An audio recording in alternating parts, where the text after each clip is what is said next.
What did you overhear when someone didn't know you understood their language? My elderly neighbor thought I couldn't understand Italian. She had no idea I was fluent. I'm 23, fresh out of college, living in my first apartment. Mrs. Romano lives next door, probably 75. Always perfectly dressed with that old money aesthetic you see on Pinterest. We'd exchange polite hellos in English. Her accent was thick, but she always tried. I could tell she was being careful with her words, speaking slowly. I never mentioned that my Nana taught me Italian growing up. It felt like keeping a piece of her alive that no one else could touch. One afternoon, I'm on my balcony reading, when I hear Mrs. Romano talking to someone in rabid Italian.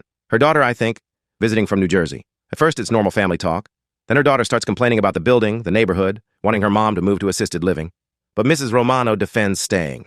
She talks about her garden, her independence, how she loves watching the young people come and go. Then she mentions Il ragazzo accanto, the boy next door. Me, she tells her daughter. He's so polite. Always says good morning. Reminds me of your father at that age.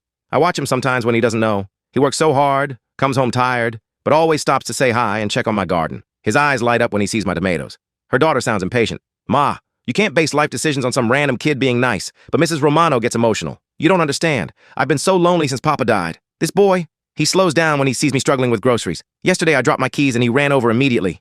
He doesn't speak much, but his eyes are kind, like Papa's were. Then she says something that absolutely shatters my heart. I've been learning English phrases just for our conversations. I practice in the mirror every morning. How was your day? Beautiful weather today. I want to talk to him more, but I'm embarrassed of my accent. What if he thinks I sound foolish? Her daughter softens. Why don't you just speak Italian? Maybe he knows some. Mrs. Romano laughs. Sadly, cara mea, these American kids don't learn Italian anymore. And even if they did, why would they want to talk to an old woman about her stories? But then she admits something that makes me grip the balcony railing. Sometimes I pretend he's my grandson. I cook extra sauce and imagine bringing it to him. But I get too nervous. What if he thinks I'm a crazy old lady? What if he's just being polite and doesn't actually care? Her daughter asks what she really wants, and Mrs. Romano's voice breaks. I want to tell him about Papa, about how we came here with nothing but hope. I want to teach him to make real marinara like Nona taught me. I want to share my stories before I forget them all, before there's no one left who remembers. The next morning, I see Mrs. Romano watering her plants. She's moving slowly, looking exhausted and smaller somehow. I walk over to the fence and say in Italian, Buongiorno, Signora Romano. Your garden is the most beautiful thing in this neighborhood. She drops her watering can. Her hand flies to her heart. Tuesday. Parli Italiano, she whispers, eyes wide with disbelief.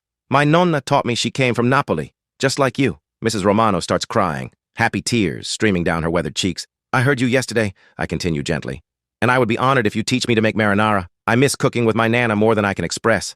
That was 6 months ago. Every Sunday I go to Mrs. Romano's kitchen.